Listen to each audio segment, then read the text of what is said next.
I live in a not so well-off area. I am not well by any means, but I have a Wi-Fi connection. My Wi-Fi has a 4-device limit, it's the cheapest plan they have. My neighbors have a 12-year-old daughter who has to attend online classes. I know her well because she comes over fairly often to hang out with my daughter as they are friends. Her name is Shania. We live in India. Shania is an Indian name. I am also Indian. Shania's parents told her they cannot afford Wi-Fi, so she asked me if she can use mine. I agreed, and said the only condition was that she has to study hella hard and do her best. She agreed and has been using it for a while. Over the past 2 months, I have been finding it hard to use my Wi-Fi. The web portal for the Wi-Fi says 4 devices are constantly connected to it when all I am using is my phone, and my daughter is using her laptop. Sometimes, my daughter can't connect to her own classes and uses data. I asked Shania about it last week, and she said her parents forced her to tell them the password and that they have been using it. I went and spoke to her parents about it, and said that it is only for her to be able to attend classes. They said they will stop using it. But over the week, 4 times my daughter's classes got interrupted because there were multiple devices trying to use it. Yesterday, Shania told me that our other neighbors also have the password and are also using it, that her parents gave it to them. I went and warned her parents again, said I will change the password, but they made false promises again and shut their door. I changed the password and gave Shania the new one, but her parents forced it out of her again. My daughter's education needs to take priority, her classes are important. I can't let her education take a back seat, but if I change it again and not give Shania the password, her education will get affected. I met my husband 6 years ago when we both had just graduated college. He was a lovely guy, handsome and very well put together. He loved muscle cars and weightlifting, and I loved everything about him. I fell in love with him instantly and was over the moon when he asked me to marry him. A year into our marriage, I became pregnant with our son and gained about 30 pounds. I was 5 feet 3 inches, 125 pounds before the baby and 155 pounds after the baby. I still fit into the same clothing sizes, so I didn't think I had gained too much weight and that it would come off with breastfeeding and some more exercise. After the baby, my husband started pressuring me to lose the weight. He said that his friends were making comments about how fat I had gotten and that he was not as attracted to me as he was before I had the baby. He gave me an ultimatum that I either would have to lose the 30 pounds in 6 months or he would leave me. I was very upset about the demand, but I didn't want to lose him, so I tried my hardest to lose the weight. Every day for months I would wake up and go to hot yoga for 90 minutes. After I got home from work, I would run or do some bodyweight exercises. I tried to keep my calorie count below 1200 so that I would lose 2 or more lbs per week. The weight slowly but surely started to come off and I was back down to 130 pounds by the end of the 6 months. My husband was happy and things looked like they would be okay. After I lost the weight, I noticed a shift in the attitude of my husband's friends. Most of them are perfectly nice guys, but a few of them are absolute pieces of shit, the same ones who called me fat. Once I returned to my old weight, these friends started to make comments about me and how sexy I was.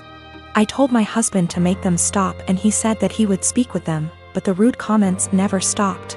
I channeled all of my frustrations into working out and I lost an additional 15 pounds of body fat and got more toned. This past weekend, my husband's friends were over at the house and one of them grabbed me and tried to grope me. I told my husband, and even though he was angry at his friend, he was still angry at me. My husband said that I was leading his friends on by losing so much weight, and that I was trying to make myself skinny so that I could cheat on him. I was disgusted by this accusation and packed my bags and left for my mom's house. Last night, my husband called me and begged for me to come back home. He says that he knows that he was unfair and that he won't let his friend come over anymore. But I am so tired of dealing with this that I'm not sure I want him back. He's the one that told me to lose weight. But now he's blaming me for being too skinny and I'm afraid he's going to make me develop an eating disorder. But I also still love my husband and it hurts me to be apart from him. So me and my girlfriend have been together for about a year now. It's been a big adjustment, but I think we've done well so far. I had 2 kids before her and she isn't used to kids, but I think she's doing well and I think my kids really like her. I'm a widower. My wife passed away a few years ago from cancer. It definitely hit me like a truck and took me a while to recover from. It took me a really long while to get back out there, but I eventually did a few years ago. My daughter is 13. She is in middle school now and is obviously growing. So usually on Thursdays after I drop off my kid and I do some chores, me and my girlfriend usually have a lunch date. Just so you know, this is not at all something that happens all the time. I try my best to be both mom and dad, but I'm still figuring it out. Lately my daughter been moody and very emotional.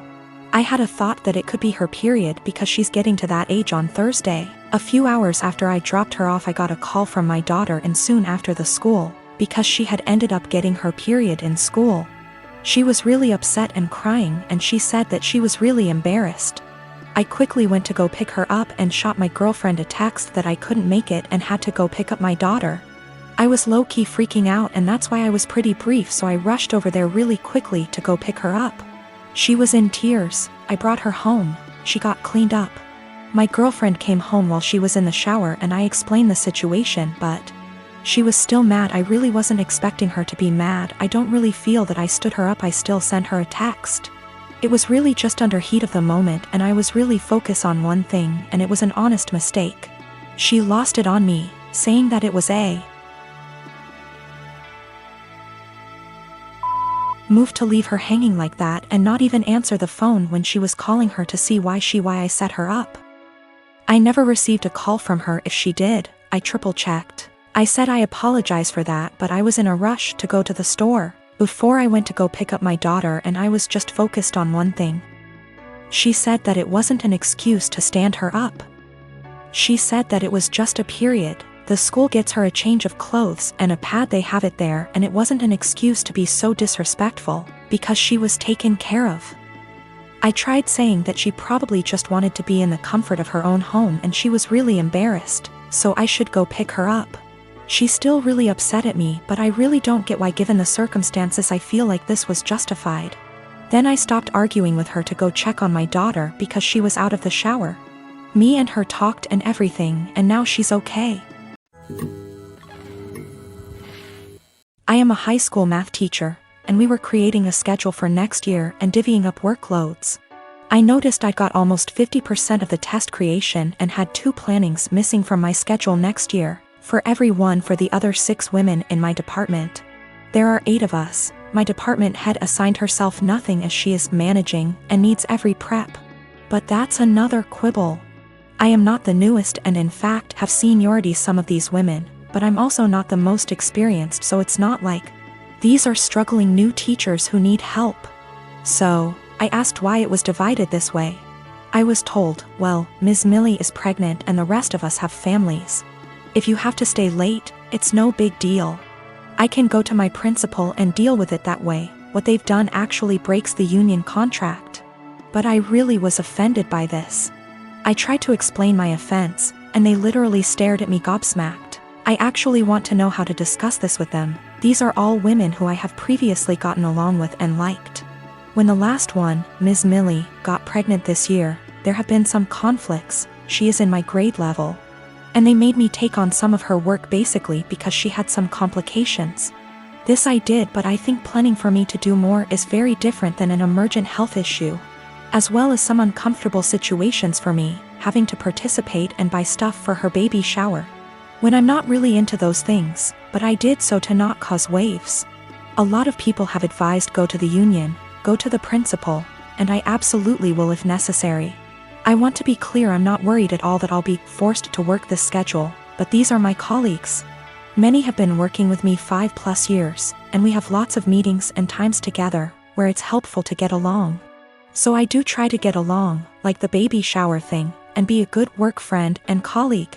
I just want a better way to communicate myself than I had today.